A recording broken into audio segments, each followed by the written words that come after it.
My name is Sam Dodson, and I have been bowling for almost 6.5 years now. First starting right before COVID, my sophomore year of high school, I have always been striving to get better and find new ways to improve my game. Initially seeing a lot of success, increasing my average from 140 to 160 to 180 pins per game, I soon slowed down around the 190 to 200 pins per game mark. I saw a lot of success in high school as I started bowling with my school team, where we placed 5th in the state as a team my junior year, and I placed 34th in the state as an individual my senior year. I also bowled my first and only perfect game my senior year, and almost a second a few months later. In college, I bowled as a practice player with the women's team here at Vanderbilt, being on the team during their national championship victory in 2023. I have regressed in recent years as I haven't bowled as much recently with a much busier schedule in college and less interest than before, but I recently started getting back into bowling as I started bowling in a league back home every Thursday night in the spring of last year. This made me want to incorporate a learning challenge involved with bowling, and my original challenge was to bowl another perfect game. I quickly realized this would not be possible as most of my games bowling happened at the Franklin lanes that have really bad oil and horrible pin action.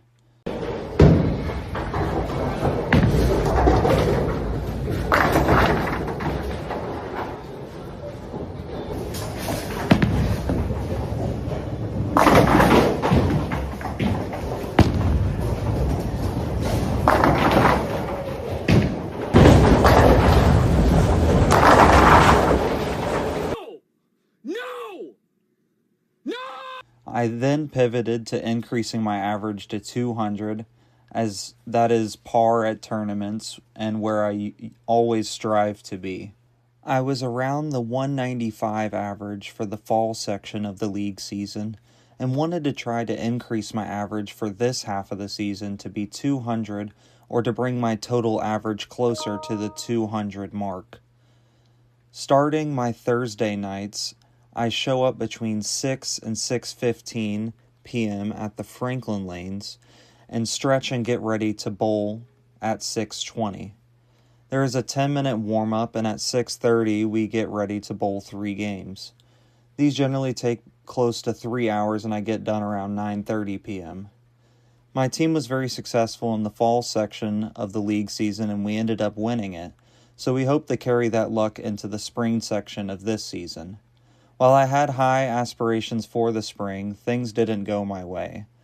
Most of the first 8 weeks outside of a few were really rough for me. These were the weeks I was bowling with the original challenge of bowling a perfect game. The cold really threw off my game as the condensation and moisture from leaving my bowling balls in my car led to my balls hooking less and leading to way lower scores. This led me to rejuvenating my ball, which is an oil extraction process that attempts to make the ball hook more. This helped marginally, but didn't get me out of the rut I was in. I also found it much more difficult to warm up as I worked at my site for 9 hours before going bowling, which led me to have very tight muscles and made me miss very easy shots. Overall, I was bowling much worse, and I was very inconsistent with my strike shots, and I was also missing a lot more makeable spares. My mental game took a big hit during this time, as chasing perfection led me to get frustrated earlier when things weren't working. After weeks of trying to get myself together and bowl better, I realized the challenge I imposed upon myself was too difficult, and it was leading to a detriment in my bowling rather than pushing me to get better. One quote from my notes that really stood out to me was from the last game I bowled before switching challenges, which said, "I'm so done with today. I'm never doing a learning challenge like this ever again. Makes me think too much about how I'm going to bowl rather than just enjoying myself. I've bowled significantly worse since starting this challenge." By week 9, knowing I only had 3 weeks of bowling left before the learning challenge was due, I decided to change my challenge to bowling par, or averaging 200. I wasn't sure how far behind I was on that goal already, so I tried my best to be consistent and confident for the rest of the challenge. I had noticed throughout the first 8 weeks of the challenge that my ball was hooking less, and I kept putting too much power on my shots, so I started making adjustments that I wasn't used to. I moved further up to lower my ball speed and tried to focus more on each shot rather than the game as a whole. Taking on this new approach greatly helped my mental game as I was better able to focus more on how I was bowling rather than what my score was. During these 3 weeks, I bowled significantly better as I was hitting more strikes and spares and leaving less splits. I made a lot less mistakes, and the confidence from bowling one good game allowed me to believe I could bring the next game back and keep it up. Season breakdown. Looking at a graph of my games across the semester, it's clear how volatile my scoring was during the original challenge of bowling a perfect game. Across each week, there were drastic changes in my scores and lots of inconsistency across the board. After the challenge change, there was a big trend upward in my average scores as I stopped seeing the dips in my performances that I had seen before the change. Looking at my average across all 33 games of bowling I played over the semester, I averaged 192 pins per game, which ended up being fairly close to the 195 average I had going into the spring season. The real differences in my averages between my original challenge and after changing my challenge.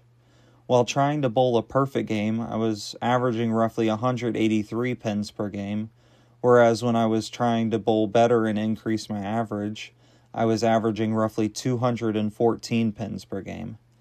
That 30 pin difference was quite shocking, and I wonder what the season would have looked like if I had switched challenges sooner. One statistic that stood out to me was the difference between my average and median scores for my first game, as it was tied for my lowest average but was by far my highest median score. It also included my two highest scoring games of the semester of 234 and 237. My biggest takeaway from this learning challenge experience is definitely how important the mental side of improvement is. With bowling, it can be the make or break of a good game or your ability to get out of a run of bad form. With the professional world, how you're able to respond to criticism and feedback can be the difference maker for keeping a job or climbing up the corporate ladder. While I don't think I will continue this version of the learning challenge with bowling, I will always be looking for ways to improve, and I will use the takeaways I have learned from this challenge to better prepare me for the professional world. My future professional and career goals will continue after I graduate from undergrad this upcoming fall. The following fall, I plan to pursue the Master of Accounting at the Vanderbilt School of Management with the hope of recruiting for auditing in the Big Four. My hope is to specialize in non-GAAP accounting and do an international rotation in London and eventually get into a sports finance role at a Premier League club in England. I've always been a huge fan of soccer and would love the chance to mix my profession and passion into a satisfying career abroad.